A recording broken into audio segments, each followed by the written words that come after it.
What is going on, everybody? What is going on? And welcome to Mets, watching live, talk live, whatever. We are going to be talking some Mets baseball. We're going to get into some off-season topics. I'm here with my friend Dan, man, a co-worker, great guy, man. Dan, how you feeling? All right. How are you, man? Good, man. Feeling good. Feeling good. I'm happy to talk some Mets baseball. We're gonna get into some news. We're gonna get into some rumors, all that stuff. But man, yeah, I'm happy to hear that, man. How long you been a Met fan, bro? Geez, I've been a Met fan probably since 1999. That was the first season I was a Mets fan, and it was definitely my all-time favorite Mets team. I love it. I love it. I love it, man. And who's your favorite player? My favorite player was John Olerud. Johnny Okay. O. He was my guy. Yeah. Beautiful, beautiful, beautiful. All right. We're gonna get it started here, man. Hopefully everybody, everybody's filling in now. Everybody is we're gonna get it started here with the talk about Luis Robert. A Luis Robert trade. Now, according to Michael Marino, Mets have shown interest in White Sox center fielder Luis Robert this offseason. Nothing's to believe to be close or imminent, but they've been talking about the past and circled to interest in Luis Angel Acuna and a package like that. What do you think about a Luis Robert? I know that the Mets traded Brandon Nimmo for Marcus Semien, and now there needs to be an outfield spot. We've heard about David Stearns and about center field, and he's going to probably get a chance. But what do you think about a Luis Robert overall with the Mets? I don't understand that. The Mets need a bat-first center fielder, and he's going to be making like $20 million. I would have been interested if it was like a buy low option, but I don't want this guy blocking Benj. I want him coming up, having a chance to win the center field job. I think it would be too risky. Unless we're giving up basically Acuna and we're not taking back any of his money, I would stay away. I would stay away. I can see why he'd be a good change of scenery guy. I feel like he wants out with the White Sox. He came on really strong towards the trade deadline last year, where it sounded like he was going to get moved. I don't see the fit. I don't. I mean, this is a guy. I know he's had some struggles. There's been some health issues. I understand that. But this is a guy that maybe a change of scenery would be good for maybe a Luis Robert. He was doing pretty well, had a high OPS before the trade deadline, and he looked like he wanted to get out of there. He was trying to perform his best to get out of there. I know he didn't have a overall good year, but do you think maybe a change of scenery would do good for him with the Mets or no? It will. I think it would certainly help. But I just looked at his numbers, and they're just terrible. Yeah. I mean, he's batting like 200. And I think a change of scenery would help. I just think they need more offense from that position. I don't think Robert will. He hasn't hit in like 2 or 3 years. Yeah, it's been some years. I get it. And I think, what was it, 2023 or 2022? He had like 30-something home runs. Yeah, 23. You're right. 23 was the last season. He hit like 30-plus homers. But I'm looking at the last 2 years, and he's batting like sub 200. Yeah. Like, and unless the White Sox are taking on a lot of that money and all they want back is Acuna. Yeah. I mean, I don't know if he'd be the right answer. Okay. All right. I want to get into a comment here. Let me see here. We got Stefan here. Stefan's here. I would trade for Buxton. What do you think about a Byron Buxton trade for the New York Mets? I know he's a guy that he has a no trade clause. Apparently there's been some reports about him waiving the no trade clause. What do you think about that? I would do Buxton under the condition. He seems more appealing. I'm seeing he only plays. He never plays, but when he does, he's really productive. Like last year, he had some really good numbers, but he's only played 3 seasons of over 100 games.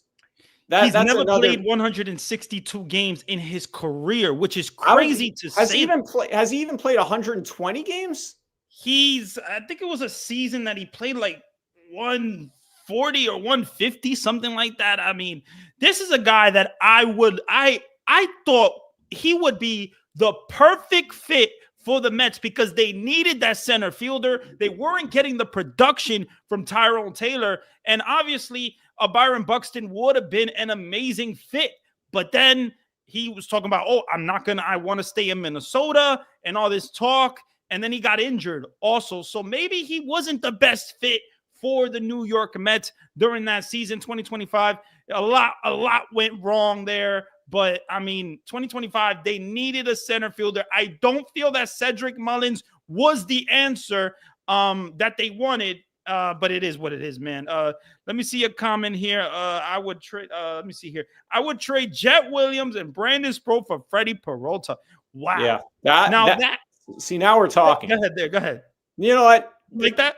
Yeah. See, that's got to be where our priority needs to be. I think we need to focus more on getting top of the rotation starters. Yeah. I don't think there's a great center fielder out there that's worth acquiring. All of them, like there's not a two-way center fielder. You're not even going to find a plus offensive center fielder. I would definitely go after. I think their big issue last year was none of their starters went deep into games. And Freddie Peralta is probably not an ace. But I think he'd be someone I'd really be interested in acquiring. Maybe not at the top of the rotation, but I'd slot him in maybe like right behind McClain. So you don't think he's a top of the line starter? I don't. No. I mean, he went 17-6 with a 2.70 ERA. He's a two-time All-Star. Yeah, last year. I don't know if his numbers. I haven't seen him have a big season beyond last year. Maybe I'm wrong. No, 2025, which was this year, you know? Yeah, 2025. But before 2025, I don't recall him being a top of the rotation starter.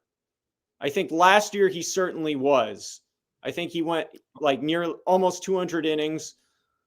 I don't know if has he been I'd certainly swing that trade. I think the Brewers are going to trade him.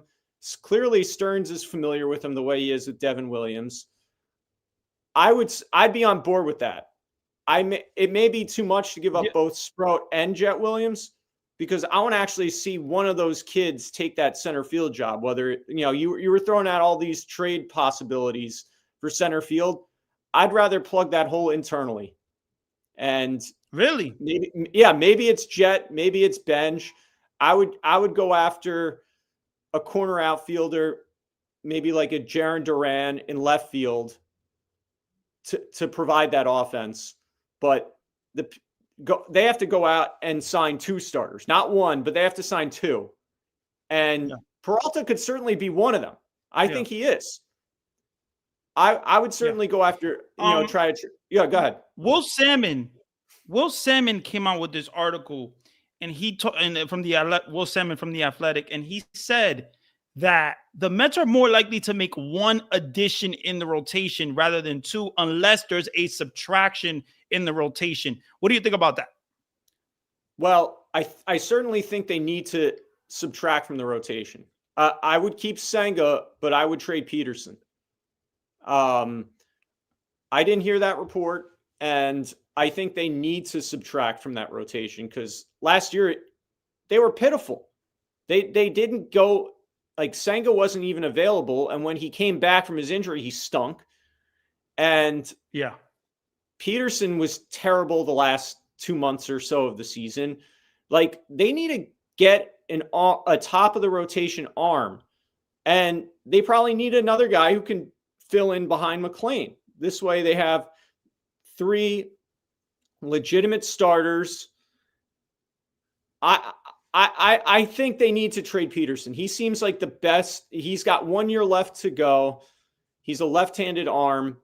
And I'd rather just keep Senga because he's only making like $15 million, Randy. And that's like the going rate for like a number 4 or 5 starter. I think he can suffice at the back end of that rotation. As long as you're not relying on him to be the ace like they did last year, I think we should keep Senga, trade Peterson, maybe go with the 6-man rotation. I mean, I'm also But can we trust Senga though? Can we trust Senga? We can't. That's which is thing. why we can't. But that's why we can't trust him. But if he's in the back of the rotation, we're not expecting much out of him. But we definitely can't trust him. He can't stay healthy, and he needs all his mechanics to be perfect, and he's too much of a headache. But at the same time, he's also making nothing. So I think he's probably more valuable to keep and just hope that maybe he can just have a bounce back season. And then next year, he's got 1 year to go. Maybe trade him then. I mean, you're just selling. No, I see what you're saying. I see exactly what you're saying. We're going to get into our next topic here, and that is Devin Williams.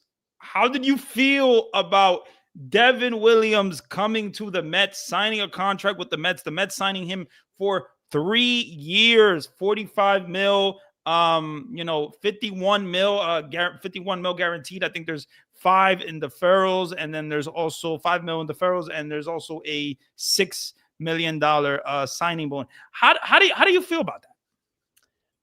I had mixed feelings because I first thought of Devin Williams like every Met fan and thought of him giving up the homer to Alonso, him getting booed at Yankee Stadium last year. But then I dug deep into his numbers and I saw he doesn't give up many walks. He still has a high strikeout total. Like the only thing that was bad about him was his ERA, but he actually turned his season around last year once he got pulled from the closer role. If he's our closer next year, Randy, I'll be a little bit nervous because obviously that means Diaz is gone. I'd feel way better if Devin Williams is our setup man. I mean, me too. Same. I feel that this is a B+ move. And yes, B+ is a good. If you get Edwin Diaz here, it's an A+ move. Correct. That's a good way of putting it. I think it's all dependent on can Diaz come back. If they can re-sign him and you can put Diaz, or excuse me, if you can put Williams as setup guy to Diaz, all of a sudden it's a lights out 8th and 9th inning. You've shortened the game. But with that said, how much is it's definitely going to cost a lot to keep Diaz, and then all of a sudden you're spending a lot of money, which I guess it's not an object with Cohen, but that's a lot of money going towards 2 relievers. And how many times last year, Randy, did we have Diaz and he couldn't even close out any games because he never had to freaking lead? And you're right. I think our biggest priority needs, as I've said before, upgrading the starting pitching. But I agree that Devin Williams is a solid B.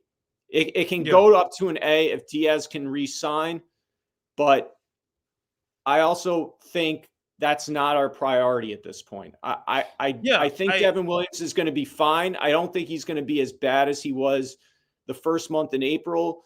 I mean, think about obviously he had to transition to pitching in this market. I mean, he's not shying away from it. The fact that he wanted to sign here. So how do you feel about that? Because apparently he had other offers. To be a closer, and he came to the Mets, and there's a case where if they bring back a Diaz, he's not going to be the closer and he's going to be the setup man. So how do you feel about him taking that role if he doesn't even know his role? Like he's completely fine with pitching as a setup man or completely fine as pitching as the closer. How do you feel about that? I feel pretty good about that. I'd be worried if we didn't re-sign Diaz and he became our closer, only because there's no one better than Diaz as a closer. But I'd feel good about Williams more as a setup man. But you're right, he doesn't know his role. But maybe he's thinking if Diaz doesn't re-sign, then he will become the permanent closer.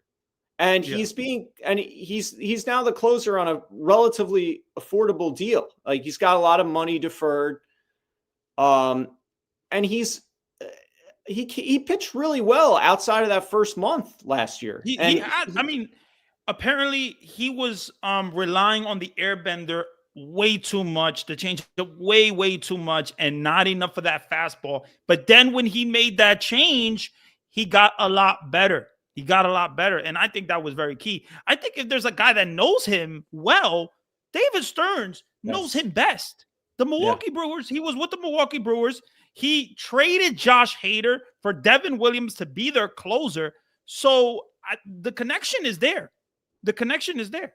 Yeah, there's a lot of familiarity, and that's actually something I totally forgot, is that you're right. He set up Hader in Milwaukee. So at least he's got the experience of being a setup man. It was maybe 4 or 5 years ago, but it's not. He obviously pitched very well as a setup man last year. And you're right. Stearns has got great familiarity with Williams, and he's probably, I mean, this isn't like Frankie Montas where he brought him in and we didn't. He had a bunch, he's not as talented, because Devin Williams is an exceptional pitcher when he's on. And we're only thinking about how bad he was just that first month of the season. You pointed out how well he did when his pitch selection. Yeah, I feel really good. I feel really good about signing Devin Williams. Like you said, I'd feel way better about if he's our setup man than our closer, but I wouldn't be as scared about him as our closer, because something tells me Diaz might end up leaving. That would be my prediction. Well, yeah, apparently, let me get to a comment here. Devin Williams is going to have a great season setting up for Edwin Diaz. Hopefully. I hope so. I hope so. I do too. I truly hope so. Yeah. What about the other options? Robert Suarez, and Emilio Pagan, Luke Weaver, some of these other options. Fairbanks. Is there another option that you would go to if you cannot? Obviously, you don't bring back Diaz. Do you go for another closer option? I think you have to. You can't just. There's not, Randy. The bullpen's really thin. I think the best teams are the ones, and Stearns did in Milwaukee. You don't spend that much money on bullpen. You develop these relievers. I know you love Dylan Ross, and I'd like to see him make an impact. And I'd like to see them call up Lambert. I think you got to develop relievers, and Diaz is definitely one of one. I just think go ahead. What about a Robert Suarez, Dan? Or an Emilio Pagan, or one of those guys? Some of those guys, like Suarez, I think he's older. He's on the older side. I think he's 35. I wouldn't feel great about it. A guy who is just coming into this town. A guy like you mentioned, Suarez or Pagan. Like we saw it with Helsley last year. There's an adjustment period of pitching in this market. And it's not for everybody. I didn't even realize he was that old. I didn't even realize he's 34 years old. Birthday in March. He's 35. Suarez is going to be 35. I didn't even know. Randy, and I think he's got a qualifying offer attached to him. I didn't even know Pagan was a free agent. So I haven't seen much of him to really know, but I'd be weary, as I said, of anyone that has not pitched in this town on a full-time basis. If worse comes to worse, and Devin Williams is our closer, it's not the worst fallback plan. I just hope we can, beef up the rest of our bullpen, and more so beef up the rotations, that most of these guys closing, like I would say Suarez or Pagan, I'm not in love with. Even I know you liked Fairbanks. None of those guys really intrigue me. I've learned that he has a condition he has some type of condition. Like pitching in cold weather or something. Yeah. So I don't think Fairbanks is the ideal Mets reliever. I just don't with that condition that he has. He's a good reliever, but I just don't feel like he's that ideal reliever for the Mets. But man, let's get into our next topic here. And I want to talk about this. So Jeff Passan he came out with this thread. I think it was on Instagram, and he was talking about players that the Mets are interested in, and the Mets have interest in Kyle Schwarber. Now, how do you feel about that? What do you think about that? Do you think that has to do with Pete? Do you think that is just Kyle Schwarber's do you think that the Mets just have interest in a bat like that, or how do you feel? That's really interesting because I look at Schwarber's age. He's what, 33? Yeah. He's definitely getting up there. But that being said, as a DH, I think those guys age better. If the Mets sign Schwarber, that means that they're not going to re-sign Alonso. Also, you think that's the backup plan for that, or do you? I think that's exactly what I feel like is okay. The only way you replace Alonso's production if you can't re-sign him is with Schwarber's bat. I mean, think about it, Randy. We're gonna if we lose Nimmo and we lose Alonso, that's almost 200 RBIs that we have to replace. Schwarber covers a lot of that, and I think he can age fine if you just keep him as the DH. He's also a great clubhouse guy, and you steal him from a division rival. I initially was skeptical about it, but I'm starting to warm up to the idea of signing Schwarber should Alonso leave. Okay. You know, that's something that really interests me, especially if let's say we sign Okamoto to play first base. Which is what I was thinking, Dan. I was thinking if you sign a Kyle Schwarber and you sign a Okamoto, I like that idea, Dan. I do too. I like it too. It would hurt to lose Pete, but I think it would make sense. It would be an adequate pivot if Schwarber's your full-time DH, Okamoto's your first baseman, maybe sign O'Hearn as like a platoon guy. Okay. I would actually feel way better if we lost Pete and that was our fallback. Now, what do you think of contract? Yeah, go ahead. Oh no, go ahead. No, I was just finishing my thought that because I know Stearns is all about upgrading defense, and Schwarber would obviously not be a part of that. But if he's your DH, obviously, then Vientos could be used in a trade for, whatever. Maybe get some pitching help or get that outfield bat that we're talking about. But I'd totally be behind that interest in Schwarber. That said, I also think he's probably going to sign back with the Phillies. So I don't know how much. That report. Yeah, I think there's going to be a lot of competition there from the Philly side. And if the Mets' interest is real, which I think it is, I mean, Jeff Passan talked about the interest about trading Brandon Nimmo. You saw that happen. You saw about the interest in Devin Williams. You saw him get signed. So I think those articles and what Jeff Passan is talking about is real. And I'm not gonna say it's not real. So I think the Kyle Schwarber thing. Also, there was some interest in Kyle Tucker and Cody Bellinger as well. I mean, what do you think about those guys? Are you surprised by the interest in Kyle Tucker, Cody Bellinger? How do you feel about that? I'm surprised with Tucker. I don't see where he fits. He's gonna get a 10-year. He's probably gonna get like a 10-year, $400 million deal. I don't know how many of those. That's a lot, man. It's a lot. And how many more how many more of those long-term deals? I mean, Stearns already shed Nimmo's long-term deal. I mean, it doesn't really make sense to add another one. Yeah. And I see Bellinger as making a little bit more sense because he profiles better defensively. He can be a center fielder, but he could also move over to a corner outfielder. Like, I know we talked about Robert and Buxton, all those other options. Yeah. I think the goal is to find a center fielder who can shift over to a corner once and the role becomes Benj's job. And I think Bellinger fits that perfectly.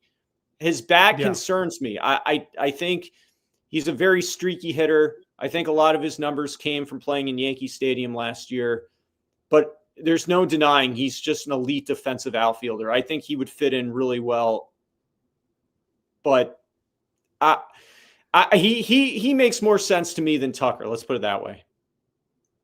Yeah, no, I mean, I see what you're saying. I think when it comes to David Stearns and when it comes to the interest in Cody Bellinger, I think that's real. I think if there's a guy that maybe, you can make a player, David Stearns can make a player in the MLB The Show, I think he wouldn't want to make it like Cody Bellinger. That's a guy that I think he likes a lot. He could play different positions. He's athletic. He has, very versatile. I mean, first base, outfield, has a good arm. There's a lot to like about a Cody Bellinger. A lot to like about a Cody Bellinger. I would love the fit for the Mets. Let me see here. A comment here. I'd let Alonso walk. Yeah, see, that's what I was thinking. Schwarber to DH and Ryan O'Hearn to play first base. See, I can warm up to that. I would say not just O'Hearn, but I would add an Okamoto. Like somehow I would platoon. I wouldn't make O'Hearn the everyday first baseman, but if Alonso's market just is way too high, I mean, I don't know if he will leave, but if he does, I think that's a plan B that I could get on board with that. I would definitely sign Schwarber, especially because he probably wants the contract Stearns is willing to give him.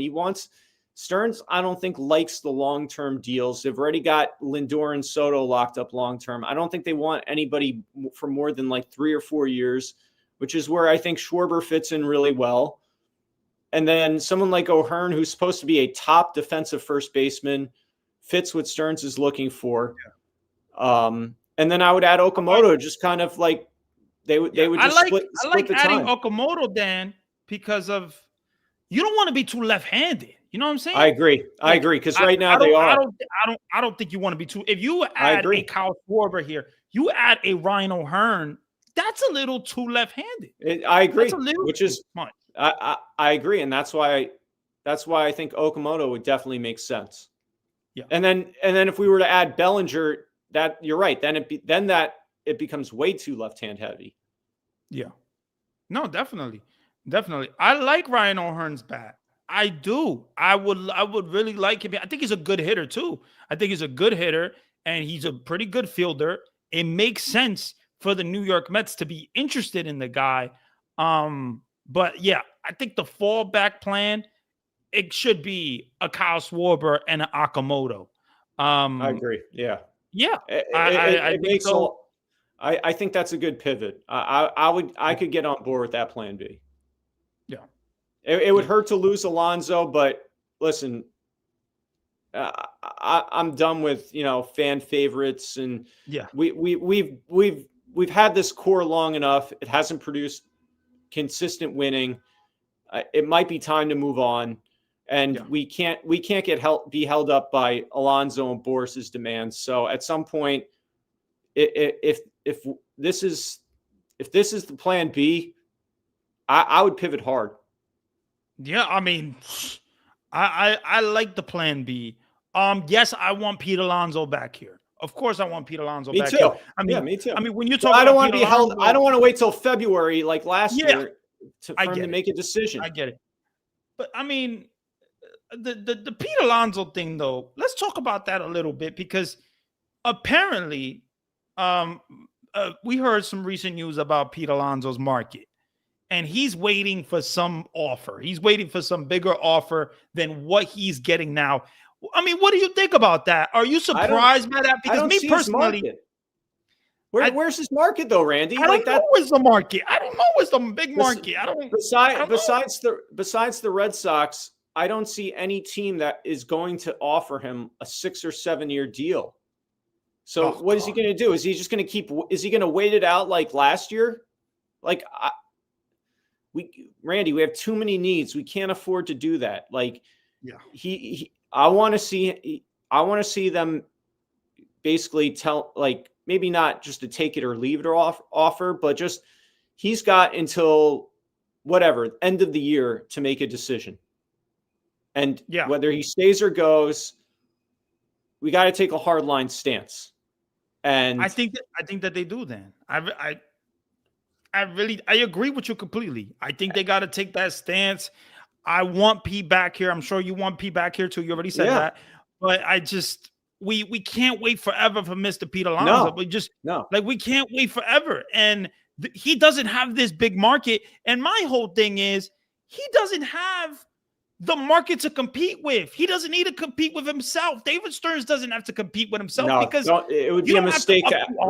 Don't outbid yourself.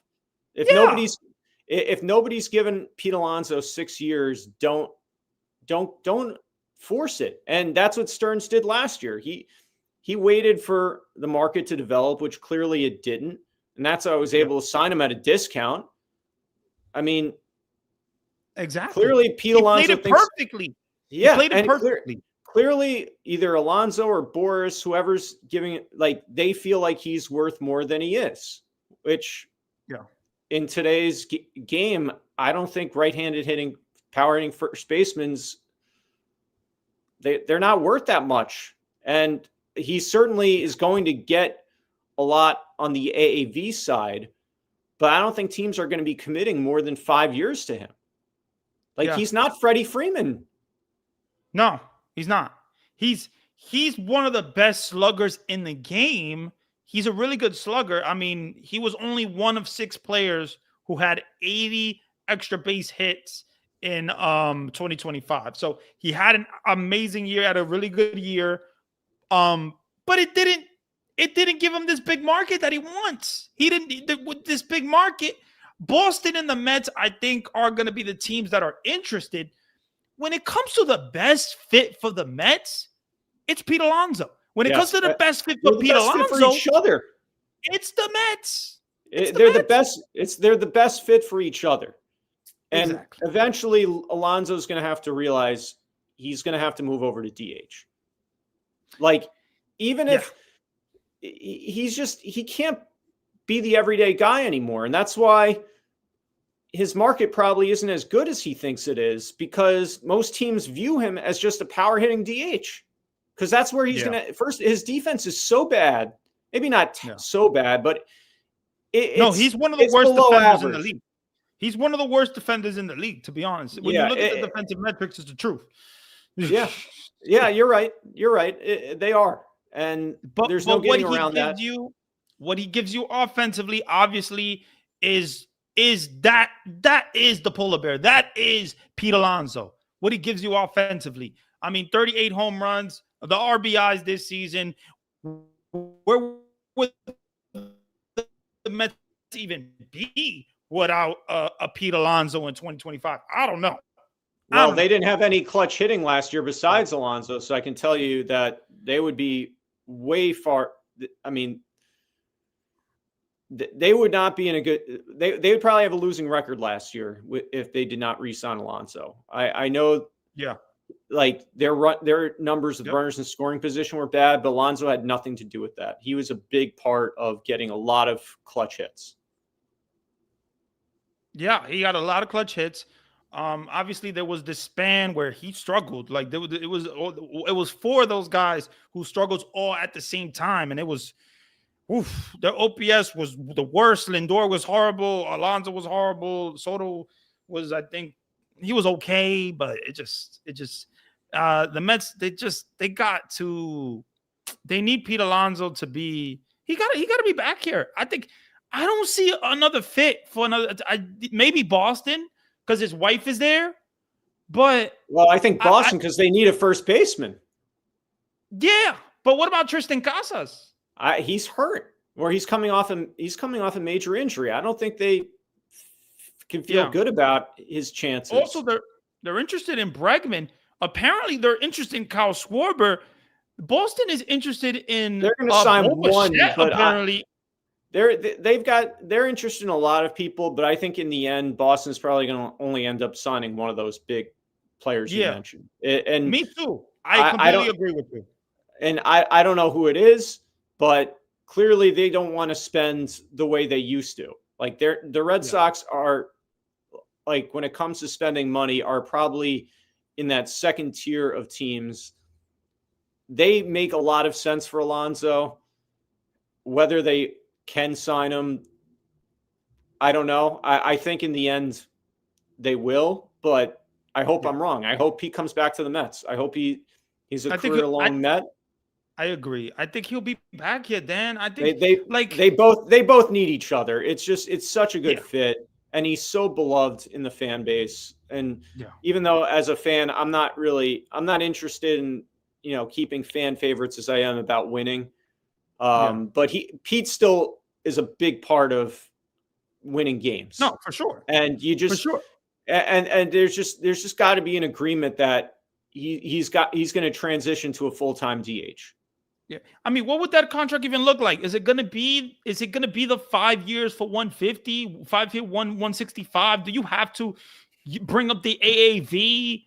Yeah. What is he gonna accept? Like, he's not gonna get the 6 year, 7 year contract. It's not gonna happen. He's not. It's not Well, gonna he's happen, definitely not getting right. He's definitely not getting it with the Mets. No. If he wants I don't think it's gonna 6-7, happen. no, like unless the Angels are being stupid The again. Angels. Did you see the Angels? Did you see who they just signed? They just signed Alek Manoah for like 1.95 mil. I don't think that the Angels are in play at all. No, they're not. No, but no. They would be the one team that would overpay the way they've done in the past. But I don't see them or even the Nationals. Like you're right. I think Alonso doesn't have many suitors that are going to pay him what he wants. And yeah, in the end, I wouldn't be surprised if he came back to the Mets. And as you said, if he re-signs for about 4 years and they raise the AAV to like 36, maybe that's what it's going to take.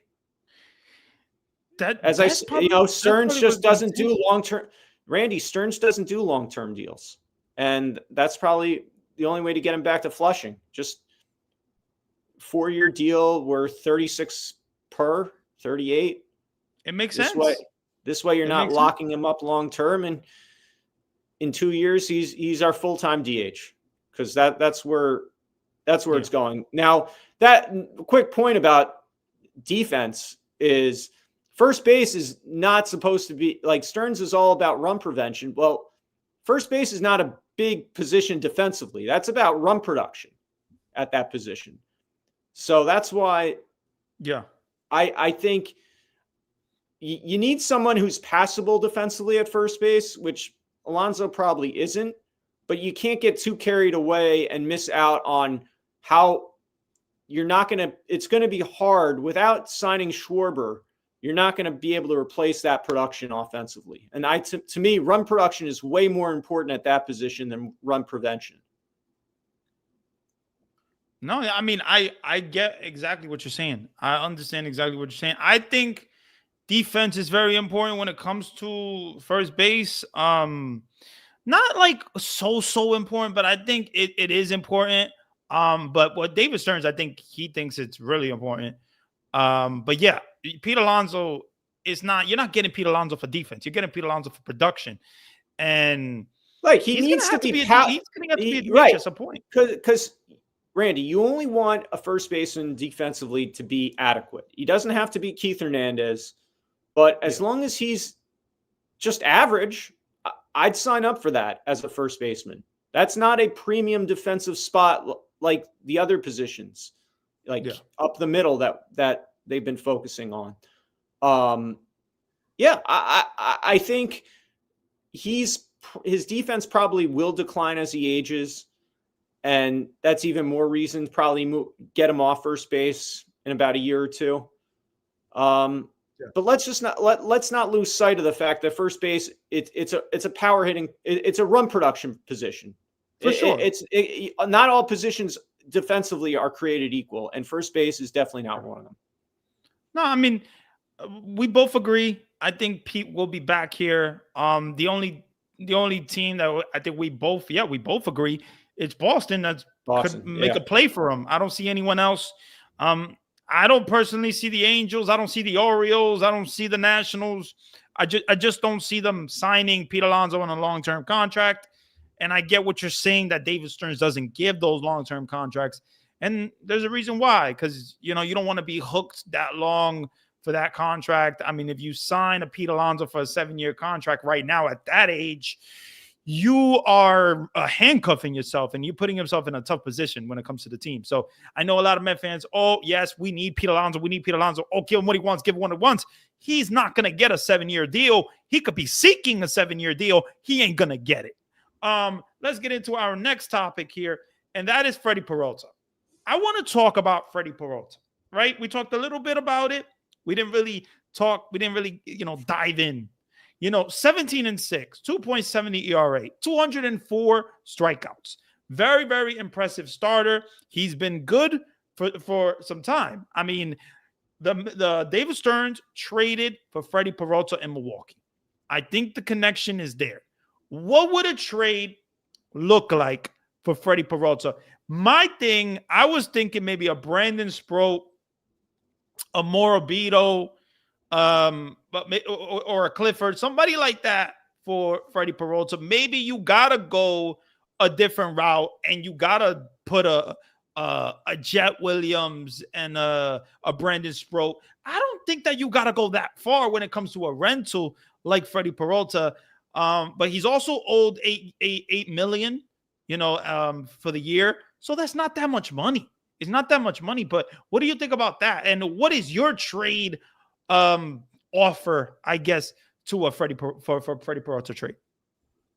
Yeah, I tend to agree. You don't need to give up that much for a rental, even though he is only making $8 million. I think you got to give up at least. You probably don't have to give up both Sproat and Jet Williams. You have to give up one. Then you probably give up maybe a tier right below that. So I don't know if you give up Wenninger or Santucci. Okay. Milwaukee's probably. So you're putting 2 starters in it? No. Well, as I said, you maybe not 2 starters. It would be okay. It would be one of Jet or Sproat. And then it's your tier 2 of maybe like either AJ Ewing or Wenninger or Santucci. Like you basically give Milwaukee, these are the list of players, pick one from this category. Yeah. And then these are the list of players in tier 2, pick this category. It, like you said, it may take, a Clifford, a Morabito, a Sproat. And I mean, those 3 probably would be enough, I think, to land Freddie Peralta, in which I would definitely pull the trigger on that trade. I definitely get, like you said, Stearns has the connection with Freddie Peralta the same way he did with Devin Williams. Exactly. I would totally swing that trade. I'm not sure if he showed to be an ace for one season. That was last year. I didn't see him consistently have those 200 plus strikeout numbers with the sub-2 ERA. But for that comment about them getting an ace is so true. I don't know if Peralta is that ace. I think Joe Ryan's that ace. I think the Japanese arm, Imai is that ace. Really? Imai is that ace? Oh, absolutely. I think he is. He's 27. And he put up some unbelievable numbers. And we've seen before how successful these guys have transitioned over to the majors from Japan. Yeah, I think Imai is most definitely that ace. I think he's going to be highly coveted. I would really pursue him as a top of the rotation starter. Do you think Senga got to be traded for an Imai? Because apparently there's something going. I heard there was something with the Japanese players and that they usually want one ace in their team. So. I think Imai I think he made the comment about he would only be on the roster. He wants to be the only Japanese player on their roster. Yeah.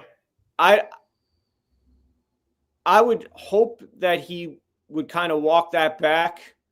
I don't want to feel that trading Senga should be if trading Senga prevents them from getting Imai, that sounds very hard for me to believe. But if that's the case, maybe I would swing it. I feel very strongly about a 27-year-old, knowing the recent success of a lot of these Japanese pitchers. Listen, I've never seen Imai pitch. I've just looked at his numbers and I saw how impressive they are. I've read stuff about him.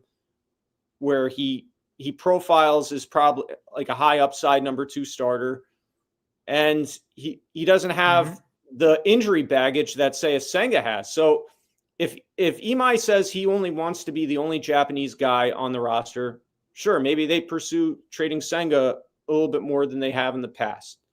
I don't know how much there is to it, though. But yes, I think, though, to answer your question, Imai is the ace that they should get. Okay. I think Peralta could be a number 2, a solid number 2 or 3. I'm still not sure if he proved he was an ace for 1 year. I don't know if he is that ace. Yeah. But I would certainly swing a trade for him, though.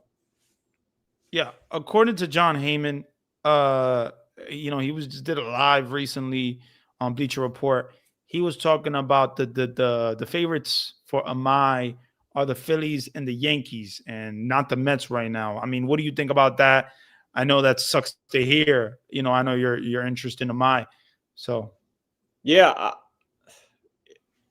it leads me to believe that he's going to get a lot of money. If those are 2 teams you talked about who are going to spend a lot, and I think if those 2 teams are going after him, then I think he is projected as the ace that he really is.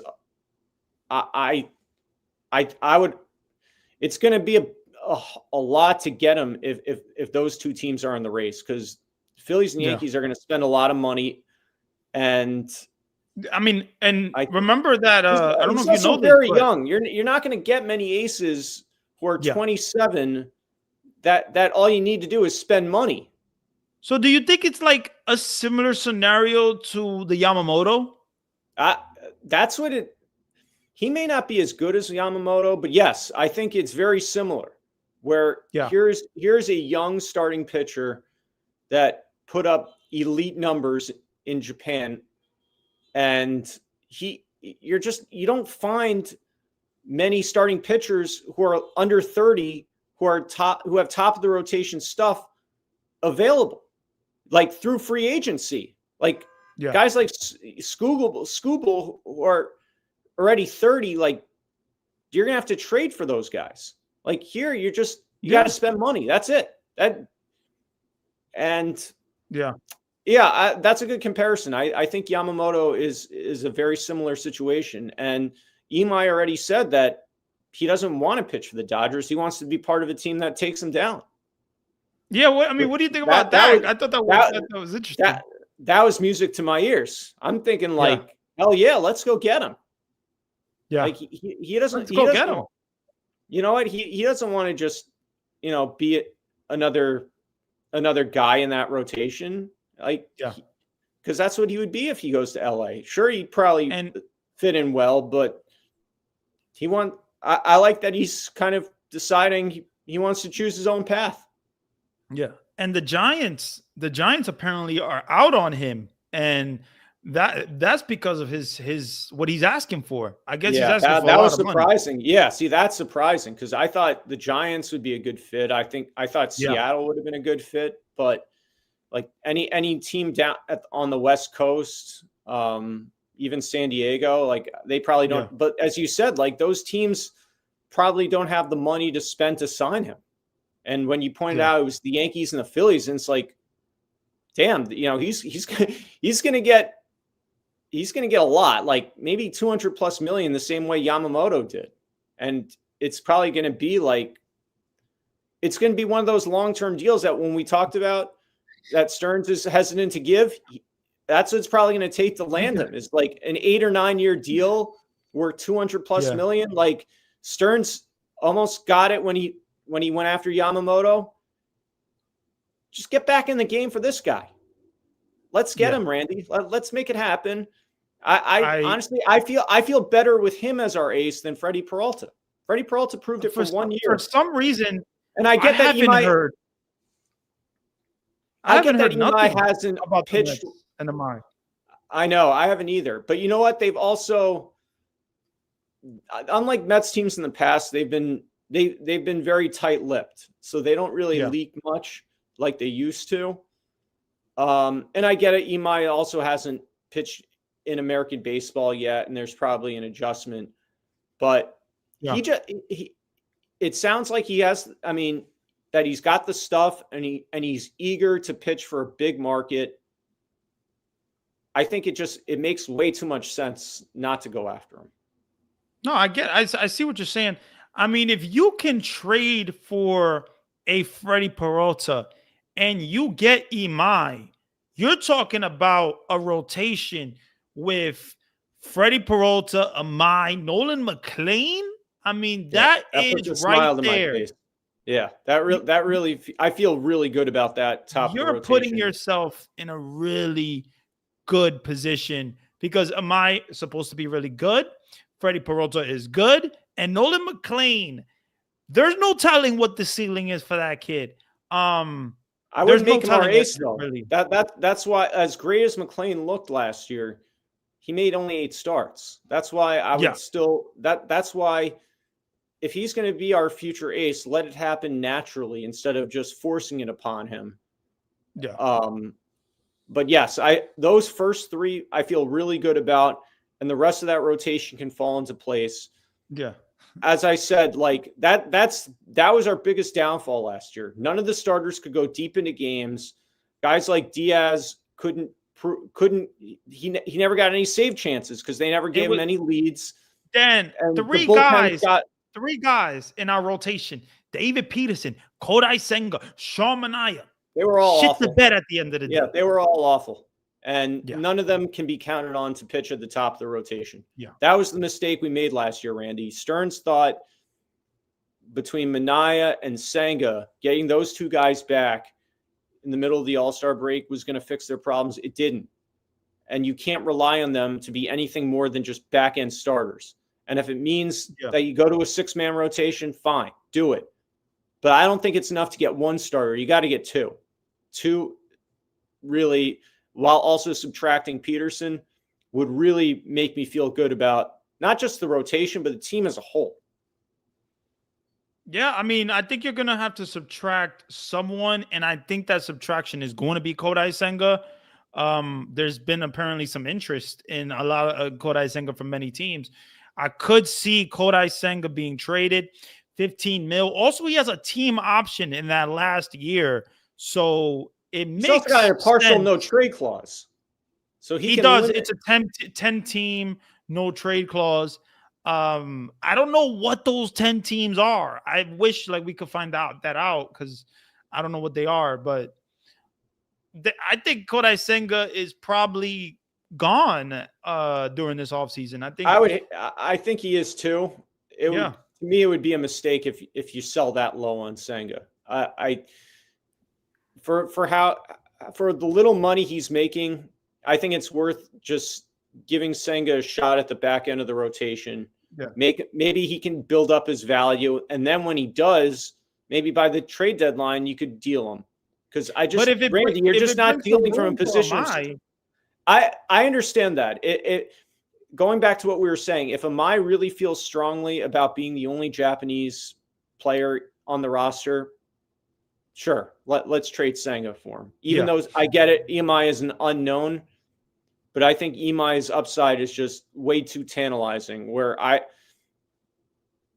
I'm with you. If Imai feels that he's the only Japanese arm that wants to be in this rotation, sure. Let's put let's trade Senga. Yeah. But if he decides maybe he does want to have another guy, I think it's worth keeping him. I see what you're saying. I see exactly what you're saying. Apparently, we got some news to get into.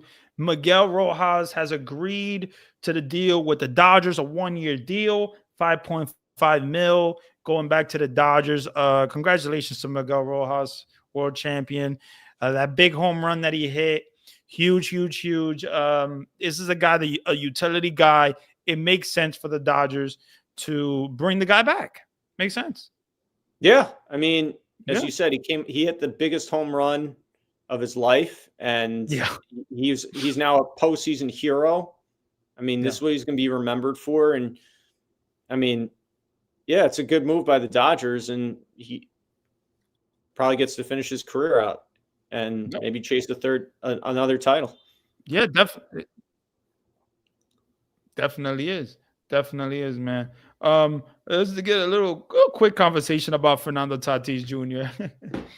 I mean, apparently John Heyman said that the Mets, want to make a trade for a right-handed bat. I think if there was any right-handed bat, it would be for Fernando Tatis Jr. if he becomes available. I know we're talking about a crazy type deal. I mean, I think Carson Bench is going to have to be a part of this deal. Do you think if Fernando Tatis Jr. becomes available, that David Stearns would trade Carson Bench to get Fernando Tatis Jr.? I don't. I think he feels that Carson Bench is our future center fielder. I also think what we talked about is Stearns doesn't like these long-term deals. Tatis is probably signed for what, another 7-8 years? Maybe I don't know if it's that much. You're right. As a right-handed bat who could play right field, I would love to get Tatis. I wouldn't feel that strongly about trading Carson Bench. Because I think it's going to not just take him, but it's probably going to take Alvarez. It may take Beatty. I think it's going to be a lot to get him away out of San Diego. The Padres, I get it, have new ownership and are trying to shed money. Yeah. I don't see it. I think it's going to take, I think we're going to be trading from, we're going to be probably giving up Carson Bench plus. And Carson Bench, I think, looks like the real deal. And he could be our future center fielder. Depending on how well AJ Ewing develops, I'd give Carson Bench a shot in center field. And knowing that we have, guys like Morbido and Ewing behind him if he has to move over to a corner. But to give him up for Tatis, I think that might be too much because it's going to take him plus a lot of major league talent that's already on the roster. I think you're going to have to trade Jonah Tong, probably Francisco Alvarez, who I wouldn't give up on just yet. Really? Oh yeah, absolutely. Power hitting catcher. I think they need pitch. They need pitching. Yeah. Well, they do. I mean, Padres only have 2 starters slotted for next year. So you're right. They probably have to give up Tong. But again, we're talking about it's going to be a lot to get him. And I think it's going to be more than just it's going to be more than just pitching. I think getting a slugging catcher, because I don't even know who they have behind the plate. They got Freddie, what's his name? Freddie Fermin. Fermin. Yeah. See, I think if they were to give up Tatis, they would want major league ready talent that's young, under team control. I think Alvarez makes sense for them. Beatty would have made sense. It would be a blockbuster haul. It would be fall. I feel like it would be you're basically adding one position, but then subtracting 2 or 3 of that's already on the major league roster. I see what you're saying. Plus all the money he's being owed. Me personally, I think if we're taking the money, I think we can trade Carson Bench. We can trade a Jonah Tong, a David Peterson, maybe a Santucci in the deal, a Jacob Reimer. That should get the deal done. And if it doesn't, you got to maybe add an AJ Ewing. But that's a lot that we are giving them for that deal. That's a blockbuster trade. Yeah, well, you know what? A proposal like that, I might do. I think I would. That's a lot. That's a lot to give up. But I think I just don't want to subtract from the major league roster. If we're getting Tatis, I don't want to subtract that much from the major league roster. That's currently I don't think that we should have to. I don't know. Maybe I don't think that we should have to. I But like the idea. I was just saying, like, I really like the idea of trading for Tatis. I just don't want to it if all we're doing is paying the money and we're not like it's similar to like the Stanton trade where back when the Marlins dealt him to the Yankees didn't have to give up much. All they did is take on the money. Yeah. If the Mets can do the same thing with Tatis, I would totally do it. We're not giving up that much, but all we're doing is paying down his contract. That would be the only way I would trade for, like, if it meant just giving up maybe Tong or I don't know, Beatty, Alvar, like, yeah, a couple months. Yeah, maybe it would probably hurt to give up Carson Bench, but yeah, you're right. He'd probably be in the trade too. It would probably take Bench, Tong. I don't know who else. That deal that I said, yeah, I think if you do a Carson Bench, you do a Jonah Tong, you do a David Peterson, because that's a pitcher that they would probably like, and then you do a Santucci in the deal, or a Jack Weniger maybe. I think you're giving them a lot. You're giving them you're giving them 3 pitchers. You're giving them Carson Bench, up and coming outfielder. Yeah, that might be too much. That might be a lot. I think that's a lot if you're not taking back any of the money. Like, I would give up maybe. No. I would like 2 of those pitchers you mentioned, not maybe Tong, Santucci, Peterson. Yeah, I'd maybe give up 2 of those guys. Okay. I see what you're saying. And then Carson Bench, and then that trade would make some sense. Yeah, and we could also probably take out someone and put Jet Williams in that trade too. Sure, we could. Yeah. Which is what I want to get into next. This is the last topic of the night. Obviously Brandon Nimmo traded. You got Marcus Semien. He's going to be playing second base. You got him on the contract for 3 more years. How do you feel about Jet Williams' future, where he's going to go? Do you think he's a trade piece? Do you think that he still has a spot here in the roster? How do you feel about that?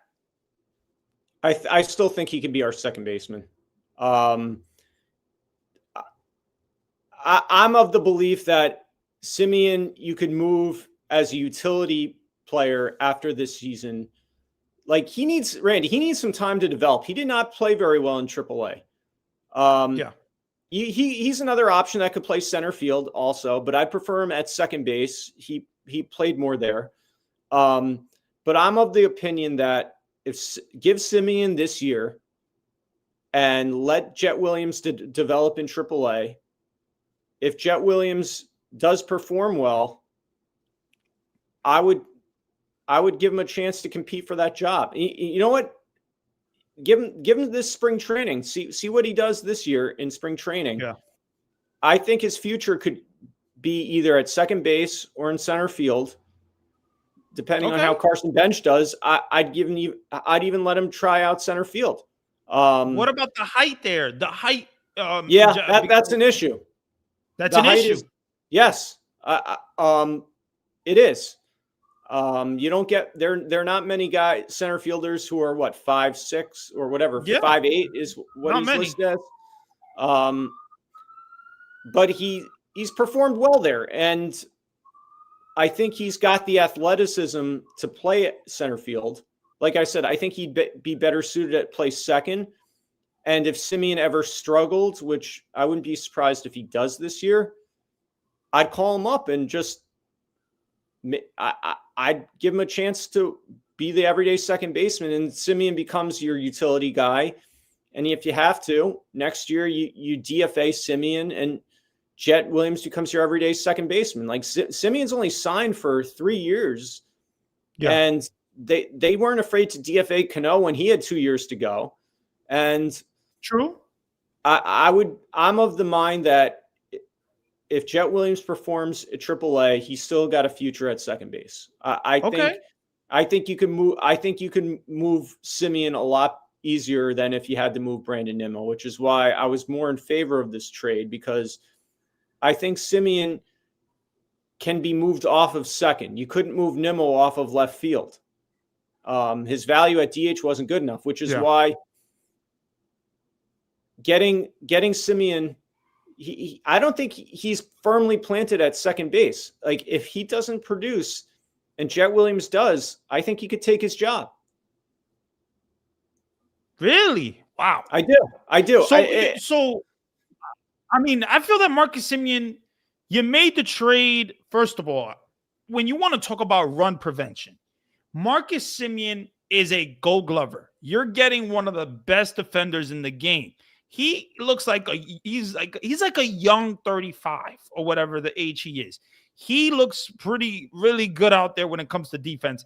I've seen some highlights. I've seen his stats. I've seen the projectile. Like, this guy is exactly what David Stearns wants at second base. Now, I think offensively, I think he could hit you like 20-something home runs. I still think he has that power. I think he has a good bat still. Maybe he could hit 270, 20-something home runs. I don't see him not doing that. I think he still has it. But I think his position, I think, is solidified. I don't think Jet Williams is taking his job, or he's going to take his job at some point this season. I don't see it. I personally don't. I don't either, but there's a chance that if Semien hits like he has hit the last 2 years, like, he's 35, he's already in decline. I think if Semien doesn't, we'll see how he does defensively. Like, you're right, he's a Gold Glove second baseman. If he continues to be one, but he's like Acuna at the plate where he's just unplayable, it would not surprise me to see Jet Williams take his job, because that's another one. Acuna. I mean, Acuna's future, like him and I don't Jet think Williams, he has one. I don't think he has one. Like, he has no options to go down to the minors. I wouldn't be surprised to see Acuna in a trade. Like, I heard you mentioned it earlier on the show, like Acuna for Luis Robert, which I wouldn't be opposed to making that kind of deal. Okay. I don't see his fit. I really don't. He's a utility player. That's all he is. I mean, he could be our new Jeff McNeil. He could be our new Jeff McNeil. Wouldn't shock me, but he hasn't hit, because I know McNeil's going to be on his way out. That's for sure. I think he definitely will. Yeah, and I just don't see Acuna's bat fitting in. And as I said, if Jet Williams hits well in AAA and he somehow gets the call up, I would not hesitate to make him take Semien's job. If Semien's hitting 200 in June and Jet Williams is lighting it up in AAA, like, I would really be aggressive. And because on Jet Williams, they didn't do this last year, Randy. Remember when McLean was lighting it up in the minors, and just Stearns was slow to call him up? He waited until freaking August. And I mean, but we know why. We know why he waited, because of the Rookie of the Year, the day. Randy, this isn't about that, though. This is about trying to win. We got to throw out. I agree with you. I agree. I hope Stearns learned his lesson, where the priority has to be putting the best 26 guys on the field. It's not about contracts, how much they owe, or team control. Like, who are your best 26 guys? And who are the best everyday guys? I think Jet Williams deserves a chance to take Semien's job if Semien is struggling the way I think he's going to be offensively. Okay. So you really think he's going to struggle? Offensively, I do, yeah. Okay. I'm not thrilled with how Semien has hit the last 2 years. Part of it, I think, has to do with where he was playing. Yeah. Surprisingly, there's one ballpark that's a worse hitting environment than Citi Field, and that's where he was playing in Texas. Oh, really? Yeah. That's a good point. I think his numbers will be better, but if he is a sub 200 hitter, and he's bringing down this lineup. I don't know how much it's worth keeping his defense in to see him struggle as badly as he is offensively. But I mean, listen, we'll see.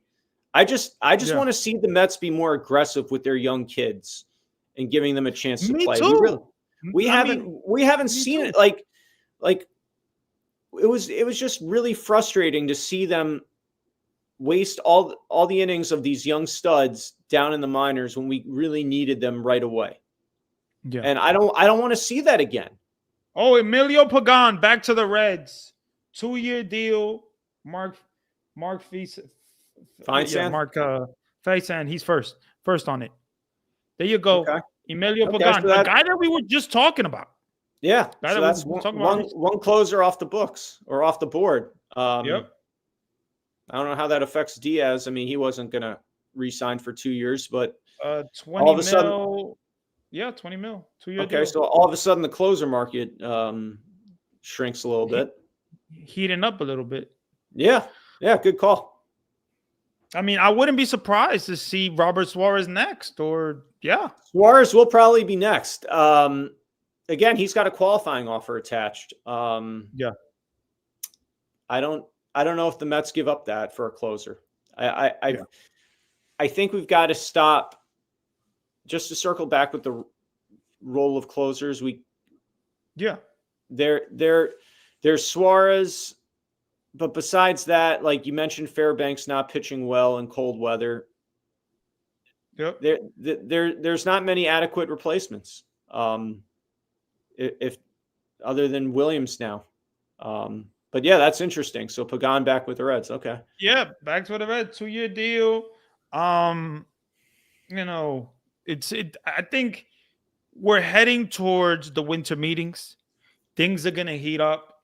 So I'm not surprised by the movement, not surprised what's going on. I think David Stearns is going to make a move in the winter meetings. That is my prediction. He's going to make some type of big move in the winter meetings. Hopefully it's for pitching.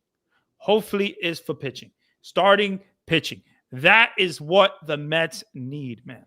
Mets need starting pitching. You agree the Mets starting pitching, man. I want to thank you, man, for coming to the live. We're going to have you on more live soon. But hopefully you enjoyed it. And yeah, man, any final thoughts, bro? Well, thanks again for thank you. Thanks for having me on. I'd love to be back. This was awesome talking Mets baseball. I agree with you. I think Stearns has got a big move up his sleeve. I hope he has more. But yeah, I'm really excited to see what unfolds at the winter meetings, because you're right. Like this has got to be one of many moves that we have to make. And as you said, pitching is the priority. So I hope to come back, and I hope when I do, we've got at least one, if not two, starting pitchers in our rotation. I love it, man. All right. So yeah, thanks for everybody that came to the show. I know there was some streams, there was some other streams. There was a lot of Mets content creators that were streaming as well, but appreciate it was what the 80 in here or like 70 in here that came. But yeah, you guys are awesome. Really appreciate it, taking the time out of your night to watch us talk some Mets baseball, just some fans, and just enjoy some vibes, man. We got more lives coming definitely soon. So stay tuned. Let's go Mets. And yeah, I love GM always. I love GM.